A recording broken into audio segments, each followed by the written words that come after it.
Hello mga pasayan yan. Saan yan nasarang inyong half Filipino, half Filipinaan. Nga, ang kulog now. Nag-day off na sarang inyong iyaan, no? And nakadecide ko nga mukaon o Japanese food. Akong gitry ang Yayoi Japanese Restaurant diri sa SM Seaside.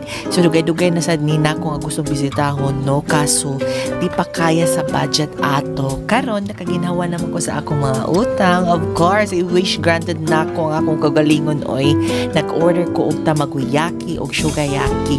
Authentic na Japanese food ang lasa sa mga pagkaon diri mga pasayan yan.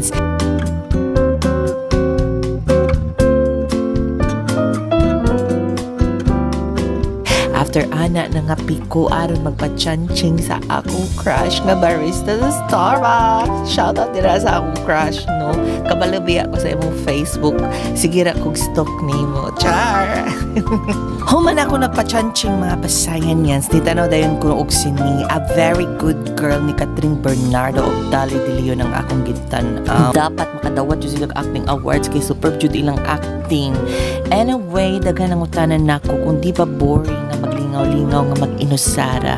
I don't know sa uban pero para nako lingaw man kaayo ko. Matud pa nila, it's fine to be with no one but yourself, even for just a little while. Anyway, more to siya. Thank you very much. Bye-bye.